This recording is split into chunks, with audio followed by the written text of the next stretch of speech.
Hi everyone. It is our great honor and pleasure to be able to talk and present at the 15th of October, Arthrofibrosis Awareness Day. It's a very important topic. We all meet this pathology. Unfortunately, it's really still very poorly and badly diagnosed. So, we want to present ourselves. She's Claudia. Claudia, she's a physiotherapist from Romania and specialized in management of knee arthrofibrosis. I am Toma, also physiotherapist and specialized in management of the knee arthrofibrosis. We want to start to present one of the key members of our International Arthrofibrosis Association member, Sebastiano Nutarelli. He's a physiotherapist in Switzerland. He's PhD candidate, master in sports biomechanic, sports PT, clinical researcher, European Knee Arthrofibrosis Center founder, and sports rehab co-founder. So, Sebastiano is one of key members of International Arthrofibrosis Association board member and co-founder. So we want to introduce you to the next board of directors of IAA. The founder and chair of the International Arthrofibrosis Association is Dr. Kylie Usher, who has a background in research in immunology and microbiology. She has her own experience with this pathology and also Manon Rapp. She's a AI research engineer, and also after a skiing accident, unfortunately, she developed arthrofibrosis and had her own journey, which made her to realize the importance of promotion and the correct treatment and diagnosis. And as you can see, the advisory board, there's an entire team of orthopedic surgeons, professor in biomechanics, physical therapists, sports scientists, psychotherapists, and so on. They are all working for the same goal to improve treatment, to improve diagnosis, to have a good quality research in this area.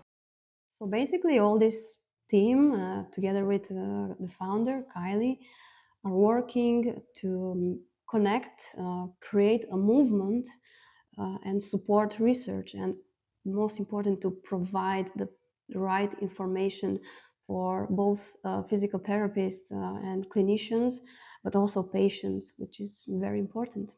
So, speaking about the patients, how many of you have been in that situation when the patient already knew so much about their pathology, about their problem? It's because they've been spending so much time in gathering information, sometimes information they didn't receive from their doctor or orthopedian or PT. It's because we, for example, as physiotherapists, we don't receive this training and this education. Should we do more than that? Yes, we need a more complex education and information in this matter. So, how rare is knee arthrofibrosis actually? And what does research tell us so far? Well, contrary to many beliefs, arthrofibrosis doesn't appear only in adults and older population, but we can see it also in children. And we have, for example, this study that showed a rate of arthrofibrosis of 8.3% after ACL reconstruction in children and adolescents. Also, in another study, we see a rate of 11.1%, that is out of 244 subjects. There were 27 patients who remained with range of motion deficit loss. So we have less than 125 degrees of flexion and missing extension of 10 degrees. So these results show us that out of those 27 patients, 21 required another surgery in order to regain their range of motion. The arthrofibrosis incidence in this following research about children and adolescents showed us a 60% of patients were female and the prevalence of knee arthrofibrosis was 8.3%, so 77% that required a minimum one surgery after the reconstruction. So we need to take in consideration how we make the first initial contact with the ACL patient, also in the pediatric patients. The next research who was searching the knee extension deficit are common after ACL reconstruction. So they made a systematic review and meta-analysis of RCTs. So from this research, we know that one of every 3 patients present loss of extension at least 3 degrees at 1 year post-surgically, and one every 4 patients at 2 years. So we see then that arthrofibrosis is not that rare. Although the estimated incidence of knee arthrofibrosis after surgical intervention is around 10%, there is much more research needed because we do know that in many cases arthrofibrosis is not diagnosed, therefore it cannot be included always in these studies. What is knee arthrofibrosis? So we already know that it's the fibrosis of a joint. Here we've got scar tissues and adhesions that were impacted the knee range of motion. So we know that arthrofibrosis, it can be a complication after trauma or insult as surgery or multiple procedures, and it can happen also after infection. We know that it's going to have the inflammatory loop, excessive healing process. So that's going to deliver the fibrosis scarring tissue on the knee. We know the arthrofibrosis pathology because it's the same pathology for all forms of fibrosis, like in organ fibrosis or skin fibrosis or nail fibrosis, like CRPS. We know that in a normal person, the injury, bleeding, and the inflammation with hypoxia, it gives us pain. So all this kind of normal response of inflammatory, it's gonna resolve by itself. But in arthrofibrosis patient, the healing process, it remains in the loop, and basically it develops an abnormal healing response with the activation of the myofibroblast that can deliver the scarring of the tissue in that knee joint. Contrary to many beliefs that we should force and push into pain, it's not the case without arthrofibrosis. These patients are very sensitive and many times they don't know themselves what is the limit. We have to educate them and make them understand that they have to listen and respect their own body and their own knee, but we also as physio, we need, and our first priority will be to listen and respect. Most of the times, these patients are not understood. We must do our efforts and uh, take them into consideration. It's not just in their head. So it can become permanent without early and appropriate treatment and intervention. So these patients usually present to us with stiff knee, loss of mobility. It's not always, but it happens most of the times. The pain is also possible to be there if it's in the active phase. Also, swelling and warmth and redness is also an important sign. Patient may complain of functional limitation, like just going up and down the stairs, muscle weakness, and atrophy. So we need to know the psychological impacts of these functional limitations. Here is a small schematic part where you can see the primary drivers for developing knee arthrofibrosis. We have the insult, the hypoxia, the predisposition, the inflammation, the inflammatory loop, which is going to be very important, the infection. Then on the secondary drivers, we have the aggressive exercise of affected limb. That's why physical therapy, they need to understand and know how to treat arthrofibrosis knee patients. Then it's the lack of sleep, the stress, the nutrition. After a surgery or injury, there is the acute phase with inflammation that lasts for about 2 or 3 weeks, and around 10% of the patients have a reaction. So after 2 or 3 weeks, if the signs and symptoms persist, like warm, swollen, and reduced mobility, then we really need to give the proper care and intervention. So talking about the inflammatory loop and the phases of knee arthrofibrosis, it can be in two different stages.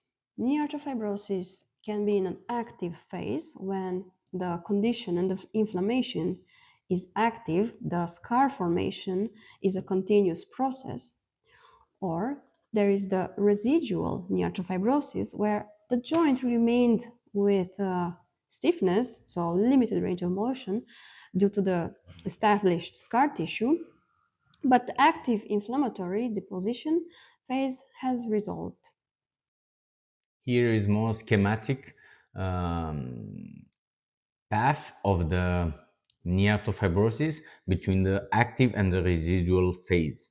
So clinically, it can go directly from the active phase exactly after the finish of the trauma or after the surgery, and all the road until the residual phase, which can last up to 2 years.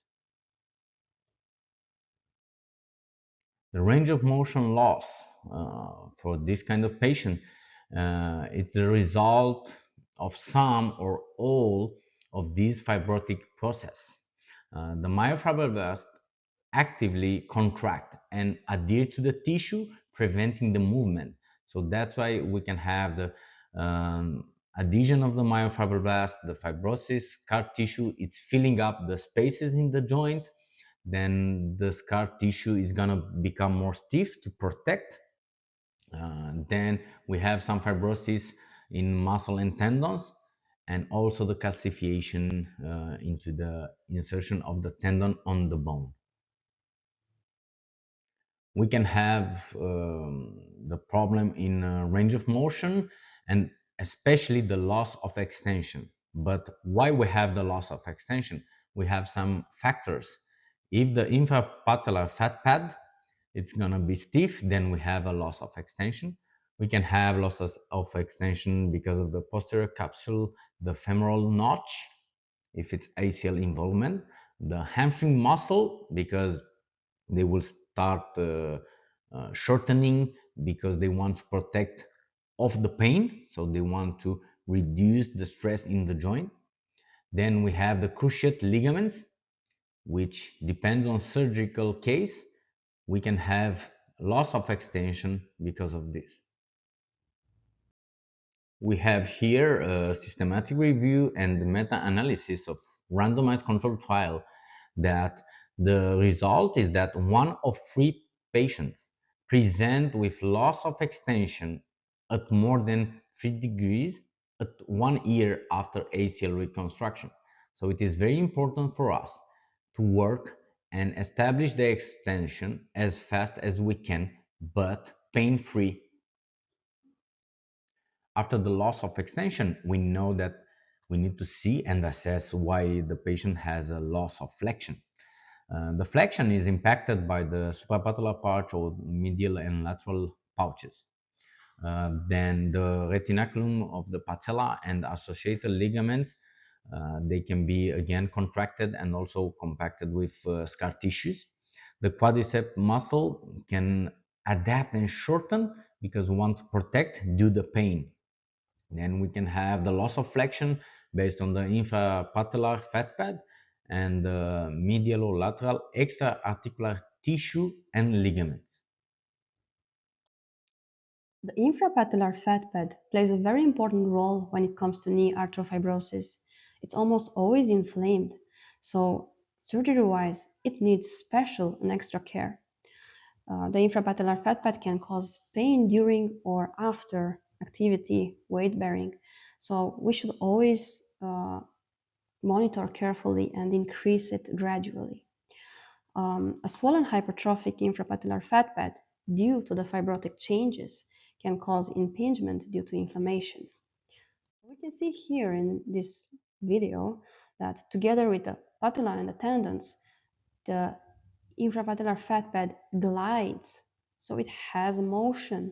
It has a motion together with the other structure, which in arthrofibrosis, it's changed, damaged, or even blocked.